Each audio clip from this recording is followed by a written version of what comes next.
everyone, and welcome to the 9th episode of the Science and Healthcare Sustainability Podcast. We're pleased today to have someone on the other side of the fence again, so someone from the laboratory and with an active interest in making sure laboratories are more sustainable. We have Jenna Lowe from the University of Liverpool, Sustainability Manager. Thank you for joining us. It's okay, no worries. And as usual, Al, would you like to kick us off with a question, Yeah, Jenna? first question, I'm not going to change it. What is sustainability to you? I say that in my sleep. Yeah. To me, sustainability is about personally making the world better for my son and for his future generations. I try to do what I can at home and at work to mitigate, what we're doing to the climate. And I think it's really important. And I think if everyone does little things, these all add up. I'm not going to change the world, but I'm hoping that the actions that I do and the actions that then follow on in the labs will help to really bring that home and really sort that out for us. Yeah, absolutely. It's always with my son in mind when I do these things. Right, and great motivation. Yeah, definitely. Brilliant. So as I said, you're on the sort of other side of the fence, as I phrased it earlier. So we've had majority manufacturers or recyclers. It's great to have someone in the lab to tell us what they think the scale of the problem is in laboratories. Yeah, it is quite big. Obviously, we have plastics, we have a lot of waste, we have a lot of big energy consumers. So, ultra temperature freezers, fume hoods, and it's about trying to manage what we can. We're never going to be able to get rid of everything. We're never going to be able to get rid of single-use plastics because of the research that's being done, and this research is so important that it has to carry on, and we can't say you need to change everything. Things need to be sterile. So it's about changing what you can change, looking at your protocols and the way you run things and seeing, actually, I can make that little change and that'll save this amount of plastic. This will reduce waste by this amount. If I maintain my freezers properly and we've produced guidance around that, then they'll run more efficiently. It will make the workload a lot easier. You won't have to defrost them as often because you're doing these little things every month to help the problem. Changing the temperature to -70, that can save 30% in energy costs. Closing the sash on your fume hoods, if you can, turning them off when they're not in use, turning equipment off when it's not being used instead of leaving it on. I think things like that are what we can do. So we can do what we can do. We can't get rid of everything, but we can make these changes to help. Yeah, that's a really good point. With your work, are you seeing a change in attitude from the scientists you're educating, if you like? Are they receptive? Is there a change? Yeah, definitely. A lot of people I speak to, they want to make these changes, but it's about knowing where to start and where to begin. And through LEAF and what we've been doing, there's been a real appetite for this, and a lot of the labs, they are really engaged and they really, really do want to make changes, and they have made these changes as they want to go up to the levels and they want to make things better. Yeah, what do you think's driving that change? More awareness or? Yeah, I think so. I think having the framework, having me to help guide them as well has really made the changes. And you can look at it from all aspects. So you can say, yes, we can save this much in energy costs, we can save this much waste, we can reduce it by this much. But then you've also got the monetary value as well, as if you change the way you're using your consumables, you're going to procure less, you're going to save money on that way as well. So it's kind of looking at it from the sustainability perspective and the cost saving perspective. Saving the energy costs for the university as well by making these changes. It really does help, and I think people can see that, and I think people do want to make these changes. Brilliant. Tell us a little bit about what you do and where you do it. So I manage the LEAF programme, so the Laboratory Efficiency Assessment Framework, which came out of UCL, and I manage that for the university.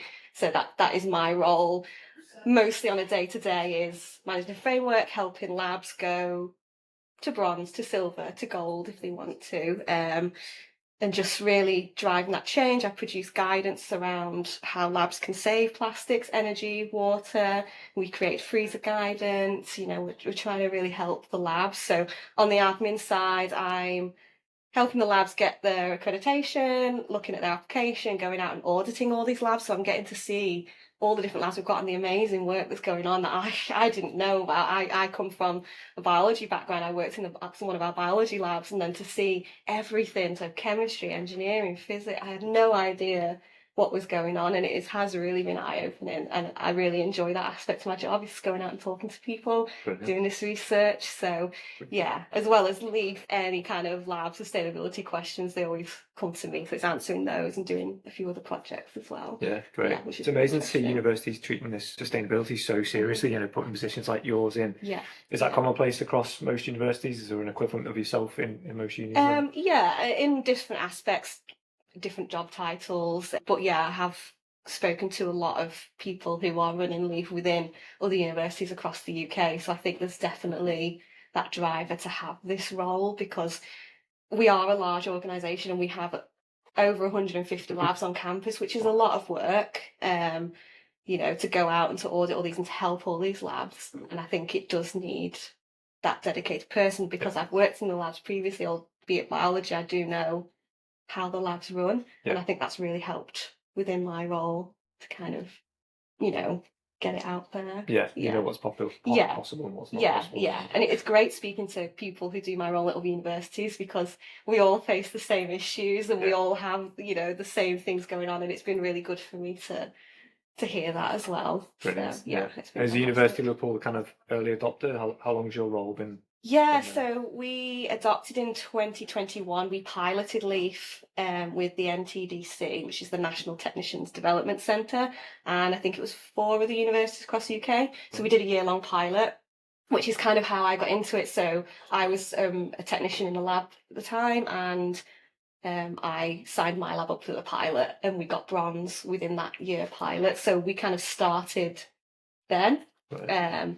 From that pilot, we wrote a report, and it was great. The university really loved it. They adopted it. So after we'd run that pilot, an advert went out for a 0.2 secondment to roll out LEAF within the Faculty of Health and Life Sciences, and then another one for the Faculty of Science and Engineering. So I applied for that and got it. So I did that, I think it was just over a year, alongside my technical role. So I was running the labs and, trying to roll out LEAF across the whole university. Yeah. And then I think it was quite slow progress, because, I had a lot to do in the labs. I couldn't dedicate all my time to it. So then a 2-year seconded post came available.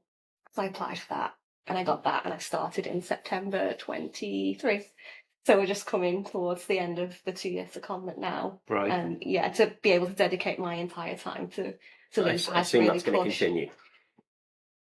We don't know yet. Right. yet. So Fingers I would crossed. hope so. Fingers crossed. Yeah. Yes, but at the minute we're not sure. I think the results you've had show that there's a definite Yes. need for the position. Yeah, definitely. We've got most of our labs signed up. We've got 95% of our labs with an accreditation now. So I think it's worked really well. Yeah. Brilliant. So why do you think that LEAF is such a useful framework to implement in academic institutions? Yeah, I think it provides the users with goals to work towards. So it's set questions around waste, around energy, around chemicals, around samples, and around communication as well. So a big part of it is communicating with these other labs, because you start this conversation and then people get ideas and they can move that across to their lab as well. So there's a lot around communication, a lot around how you run your fumes, how you run your freezers. So it's like tangible outputs. With the bronze, it's very much, do you have the correct waste bins? Yes, you should do anyway. Do you know how to run the fume hoods? Do you close the sash when it's not in use? All your chemicals listed on inventory. How do you manage your samples? Is the sustainability as part of your lab induction? Is there an exit checklist, so when someone leaves, the samples don't just end up in a freezer for 10 years, and then you come across them like, oh, they left 10 years ago, which is very common within the labs.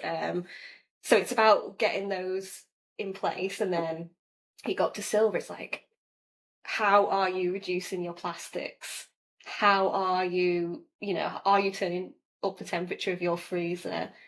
Things like that. And then you go to gold, and it's like specific examples. Right. Give me an example of how you reduce the waste in your lab. Yeah, and that has to be measured, does it? That has to be documented and calculated. There are calculators on the LEAF framework. We haven't made them mandatory as of yet, but there is that that option to do that. But the labs that got gold, you can clearly see, you know, you've done this. It's clearly reduced the amount of waste that you've produced. So it is really good. It works on that.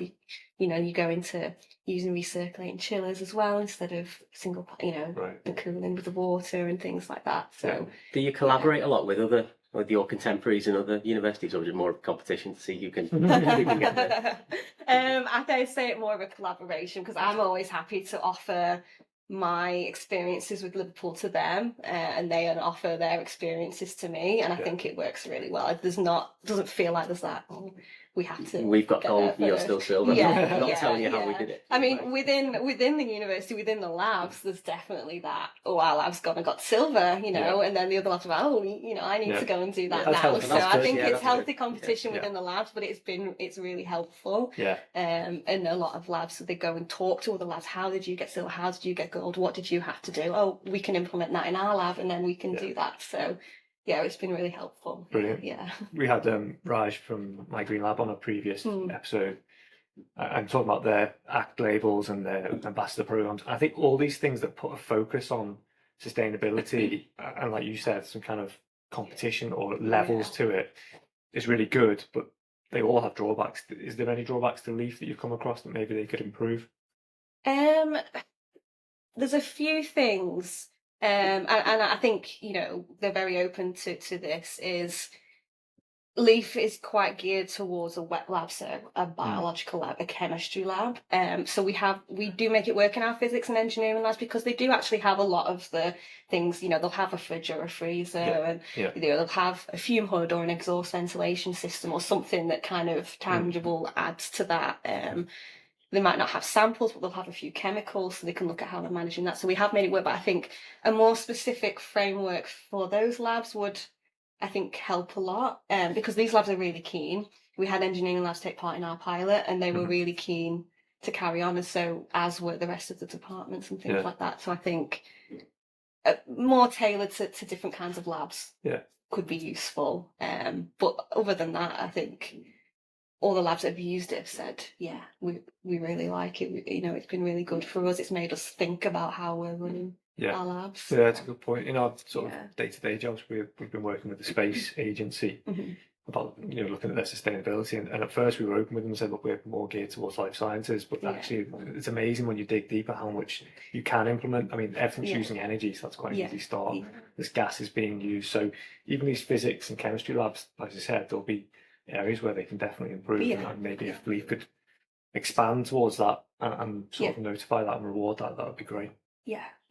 What have you found as kind of the biggest challenges of your role over the past couple of years? The biggest challenge for me was actually finding out how many labs we had on campus.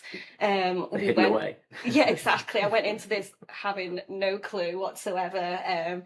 So I spent a lot of time talking to like heads of departments, head of operations, heads of schools, heads of faculties, to try and figure out what we had and who we needed to be speaking to as well. It's not just the lab, but who do I need to speak to within that lab? Who's best place to do that? So there's a lot of meetings and emails to try and figure that out, but we did get there eventually. How many labs are there? Out of interest. I've got 154 on the system. Wow. Wow. So there are a couple of labs who are under refurb at the minute, so I haven't included those in the numbers because they're not up and running yet. So once they become up and running, then they will be included in those numbers. But it was interesting. We spent a lot of time with lists of room numbers and going around buildings and like, well, that's not a lab, that's not a lab. This is a lab, this is the named person on the door, you know. So but it was good to do that. And when we finally got that number and that confirmation, it was like, yes, finally know now. I can finally put a percentage to it. But yeah, I mean, the heads of departments and head of ops were really helpful in helping me to get that information. That's good. And some not too far from here at Lea Hurst as well. That sometimes people forget about. Yeah, we've also got our labs at Lea Hurst, at Nest Gardens as well. There's a lab there which is being referred at the minute. So brilliant. Yeah. So yeah, I've been out to all these lovely places and seen all these lovely labs. Interesting. Nick's sister runs Nest Gardens. Oh, really? Oh, really? I didn't know that, no. Small one, So, obviously, you've worked very hard with all 154 labs, and you said earlier that there's people who really want to make a change. Have you had any objections to change? Have you had any like kind of hurdles that you've had to get over that maybe other people watching this can learn from and work around? Yeah, I think it's a few when it's really quite difficult to go into it. But when we've got older buildings and things, and they are falling down a little bit, and it can seem counterproductive to want to do this in a lab where things are physically wrong with the space. But LEAF is about what you do within the space and not about the physical space itself. So the practices that you're running within your group and within your area, I think that's the best thing to think, how to think about it. We can change the way we recycle, we can change the way we manage our chemicals, we can change the way we run our equipment. So it's thinking about those aspects. Yeah. One of the big objections that we come across is the cost of being sustainable. And the old argument was, it's nice, it would be nice to be sustainable, but it costs more. Yeah. I think that perception or that realism is actually changing now. We had Harry from Hire on very recently on the podcast, and they've launched a new ULT, which uses just half the energy. And we were like, okay, Harry, go on, how much is it? And it's the same price. And you think, brilliant, that's what we need. We need manufacturers to be giving scientists the option to be sustainable without, costing more or having any kind of drawbacks. So hopefully those objections are kind of becoming less and less. I think as we move forward and people buying these things, it should drive the price down more. But especially with the ultra low temperatures, if we do want to replace a really old one that's broken, as you say, the costs of the newer ones, which are really energy efficient, and there's an ROI on it as well, so it justifies it a little bit. Exactly. I think that cost is something that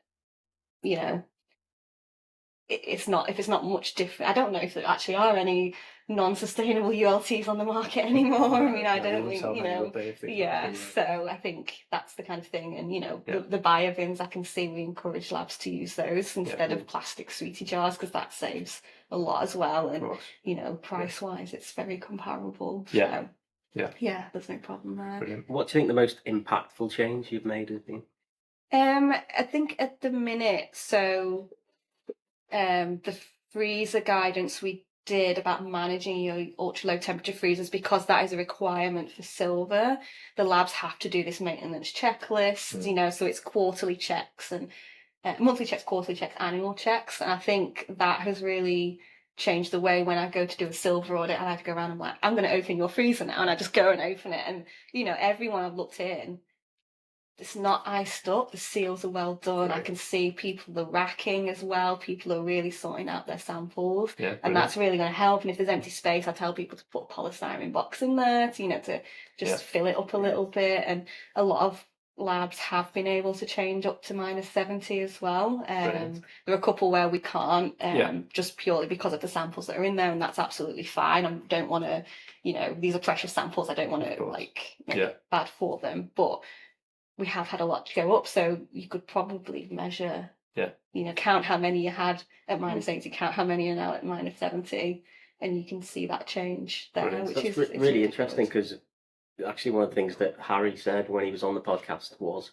regular checks. One of the 3 things he'd implement is regular checks on the freezers. Now, do you take that with a pinch of salt at the time, because he's trying to sell freezers and all the rest of it? But it's interesting that you on the ground are kind of in agreement with that. That's one of the most impactful things that you can absolutely do. Exactly. I think going around once a month with a scraper and just scraping off that excess ice, just hoovering a filter, really will. And then you might not have to defrost it annually. We do recommend an annual defrost, but if it's been well maintained, it might not need that. So that'll save. That's a big job, defrosting ultra temperature. I've done it before, it does take, you would move everything and and then bringing it back down to temperature after. Exactly. So I think doing those little things really does help, It sounds like you've made some big changes from the work you've done already. Do you think we can go to a carbon neutrality in labs, or is that kind of way off? I think it would be quite difficult purely due to the aspect of the research that goes on in there, and you're never going to be able to get rid of all your plastics. It will be really tricky. I mean, I know there are better alternatives out there, like the bioplastics at the minute, quite pricey, and that is a big barrier. But I think we can definitely make it better. We can definitely make improvements. Whether we can get there, I don't know, but for now, I think we can do what we can do and try and just encourage people to Yeah. to make the most of what's out there and, you know, really look at these. Yeah. I've had labs saying about the sharp spins as well.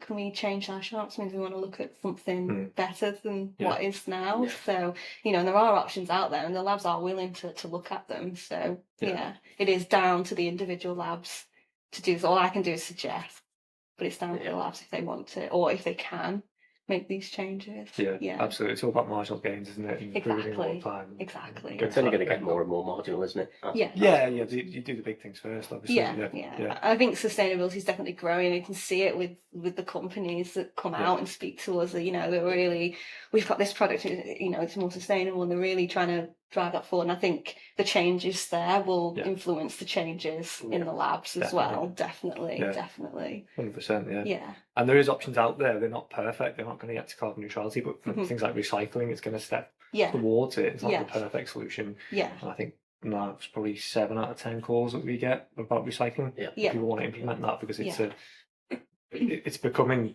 parity in terms of cost as well. So it's almost like, well, why wouldn't we recycle? Because it's not going to cost us any more.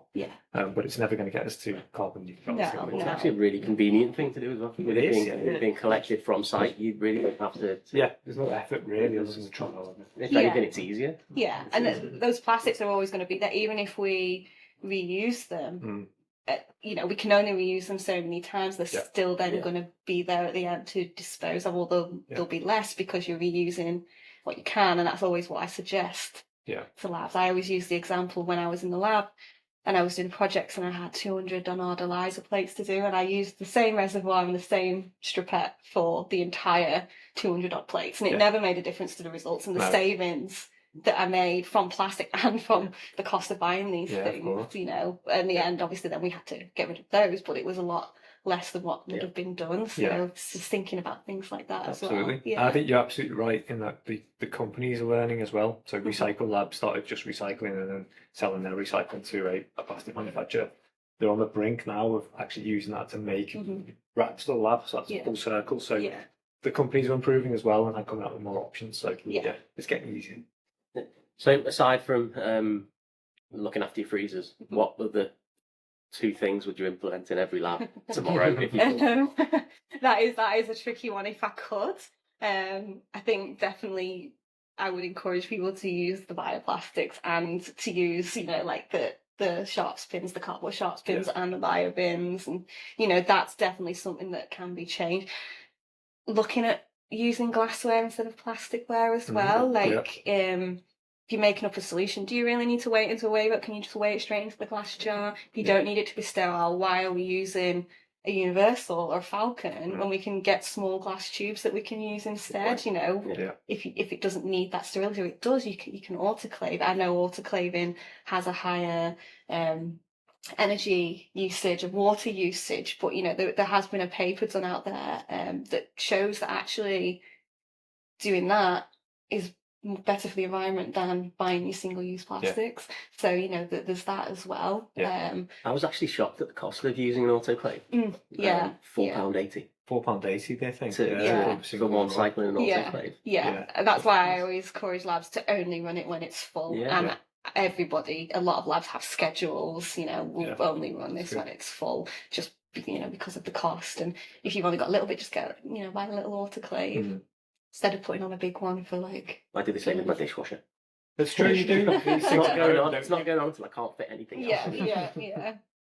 Definitely. So I think that's a big thing, And I see a lot of the chemistry labs are buying these recirculating chillers now as well. So that's going to save them a lot of water. So I managed to get the data to compare the energy usage from lab buildings compared to an office building over a year.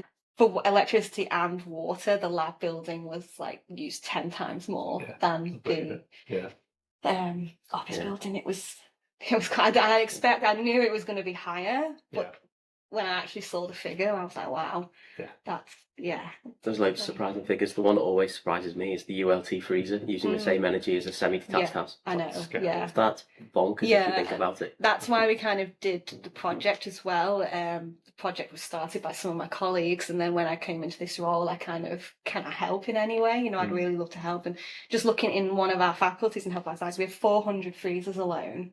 just in one faculty. It's like a small town. Exactly, Just running, exactly. yeah.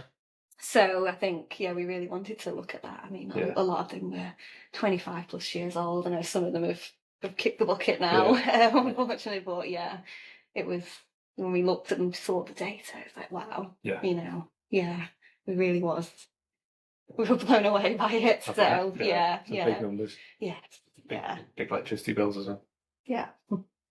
I think we've touched on this quite a few times now, but where does the university stand on, is sustainability worth paying more for? I know in the past there's been like sort of slush funds where you could top up to get it more sustainable. Yeah. At the minute, we don't have the luxury to be able to offer that. I don't. Yeah, I think that's going to be a difficult one.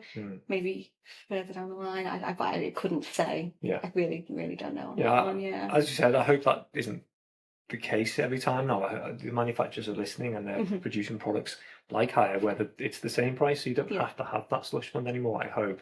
Yeah. I know 5-10 years ago it was important to get the most energy efficient product, and the university would top that up, but different financial times that we're in at the moment. So. Exactly. And I think there's actually a shift within the grant funders as well. Yeah, that's a good point. With some of them, so CRUK and Welcome requiring any lab they fund to have a LEAF accreditation. I think Welcome have gone for bronze, and CRUK have gone for silver by January 2026. So that's a big driver as well within the labs. And it's not just those funders. Other funders are asking, what is your lab doing around sustainability? What are you doing in your lab? So they're having to answer these questions as well, and having LEAF really does help with that. And I think the funders understand that there is that cost gap between purchasing something sustainable and not. So I may be wrong, but I think that they would factor that in and when it comes to costings. So I think having that from the funders is a big driver, because that's a lot of funding on having a LEAF accreditation. Absolutely, yeah. The good thing is we're seeing that in the private sector as well. We're seeing, reports being had to generate for shareholders and parent companies and those kind of things with sustainability credentials in. So universities, I think, are leading the way slightly, but the private sector is definitely there as well. Now, what plans have you got for the future? What's on the agenda for? So my plan is to get everyone at bronze, which I'm hoping will be done very soon. We're very, very close now. And then, so as a university, we have our Liverpool 2031, which are our strategic aims of 2031. We have a new sustainability strategy, which goes up to 2031. And one of the KPIs in that was to get all of our labs LEAF Gold by 2031. Brilliant. So it's ambitious, but I'm hopeful. I think the university is doing a lot to help the labs as well. And I work within a team. So I work with, in fact, I also work with the central team, and they've been essential to helping me answer some of these questions that we have on these different levels, especially around gold, when there's a lot of things that I was unsure of. The team have really been able to help me with that and create some guidance that can be sent out to labs, which is what's needed really. So there is a lot that the university we are doing to help labs achieve gold. So that's our target. The interim target was 80% silver by 2026, which aligned with the funding requirements. So at the minute I'm on 43% silver or above.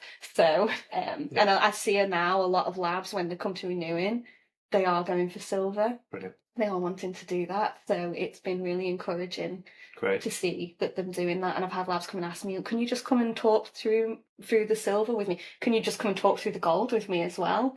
And wanting to know, and I'll go through the questions and what they need to do, and which is really great. I go talk at departmental meetings and various other meetings across campus around how you get your lab from silver to bronze or from silver to gold, which has been, it's really encouraging to see that the labs were listening and they want me to go and talk to them. And I'm always happy to. All they have to do is send me an email. I'm always happy to come out to the labs. It's it's part of my job. It's what I do, and it's what I love doing. So, that's great. I suppose you've got the blueprint, haven't you, to get them there? What they need to do. You must be able to walk into a lab now and spot the easy wins for them and tell them how to answer the questions. Yeah, definitely. So that's great. I think it needs someone like yourself in every organisation. We see it at CRUK Manchester with Stuart Pepper and Andy Lloyd, who are driving it there. As you said, they've got this sort of ticket time on. We feel like they have to get their labs to it, but you do need that person, and physicians like yourself to drive it forward Yeah. and have that knowledge base as well. Yeah. So where can people learn more about the work that you do? Is there a web page or anything? Yep, so on our intranet page we have a Leaf page which I designed, so all the guidance I've written's on there. So I have written guidance around consumables, energy, water. So that's all available. There's posters to print, there's guides around green chemistry, because green chemistry kind of, you think it's a chemistry department.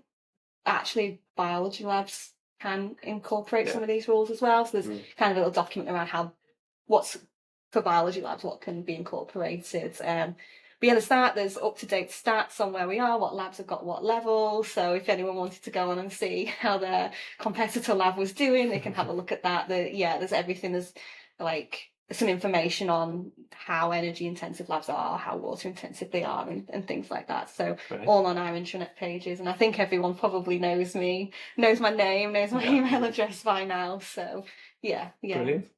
No, really Would you recommend your job as sustainability officer? Would you recommend others follow suit? Yeah, definitely. You find it rewarding? I do. Yeah. I mean, go back to 2021 when I agreed to do Leaf for Our Lives. I never thought this is the trajectory that my career would have taken. You know, because I'd been in the labs when I started this comment, I've been in the labs for 10 and a half years. I'd been a technician in the labs, and then to move to this, I think it was definitely, for me, it was a lot rewarding. And I can see the progress that we've made, and I really do enjoy this job. So I would say to anyone, just take the leap, you know, because you never know. Just saying yes to one thing, it could, even if it's not sustainability, it's anything, you know, you don't know where your career's going to go. So yeah, for me, it's been. Do you think having that experience in the labs has been worth its weight in gold? Yes. Or silver? Yeah, definitely. I think because I had that background knowledge, I knew, okay, my background was biology, and you know, I am learning about chemistry still in the other labs still, but I knew what changed. I knew how wasteful things were, I knew how energy things were, so I knew what we could do. Obviously everybody's research is different. It's not a blanket do this. Some things won't work for some labs, which is why when I produce the guidance, I've tried to go for a whole range of things that labs can do. So, and I do say, not every lab will be able to implement all of these, but look at what you can implement and try and do tick off what you can. Exactly, So I think it definitely helps the fact that I've been working in the labs for so long. Yeah, it must be quite daunting though to do something first, you know, be the first one to do it. But it's also very rewarding because you're making all the big changes, aren't you? And a role like yours, I guess, there's so many sort of KPIs, if you like, there's so many measures that you can look back and say, actually, I've achieved quite a lot over quite a short period of time as well. Like, I mean, I can't remember the exact stats for when I started the secondment and what we were, but when I looked back a year in, the change was like, wow, you know, I think there was 60 labs maybe signed up, you know, now we've got 153, and, you know, there was maybe 40 awards, and I can't remember the exact figures, but it was, it was really, really good. Well, if you ever decide to move on, God help the person who has to fill your shoes. They're not going to make the same changes. Yeah. Brilliant. Is there anybody else that you'd recommend we invite onto our podcast? I don't know. Maybe you could get someone from UCL to come and chat to you from Leaf HQ. Yeah, that'd be brilliant. Yeah. Have we tried that yet? Is it Andrea? Andrea, yeah. We spoke to Andrea. We've invited Andrea on. She's quite busy at the moment. Yeah, there's a lot of places using Leaf now, a lot of institutions, and you know, they have been great. If there's ever a problem, they tend to get back to me within the day to say, right, thank you for letting us know, we'll fix that. So that's quite commendable, isn't it? Because there's not many of them. You know, there's quite a small team from what I can gather, so that's really good that they're so responsive. They are, really, really good. Yeah. Okay, well, that's a shout out to the Leaf team for everyone who wants to come on. No pressure. No pressure. If you're still listening. Well, thank you so much for coming on, Jenna. Absolute pleasure to have you. And I know you haven't travelled far, so there's not much sustainability involved in getting here, you know. No. But Leaf would be a remote record, so don't worry, Andrea, we won't expect you to come up north. Don't forget to like, subscribe, and all the rest of it, to make sure you don't miss any more of these excellent podcasts with some more really interesting guests. Yeah. Thanks again, Jenna. Thank you, Jenna. Thank you for inviting me. You're welcome. Thank you.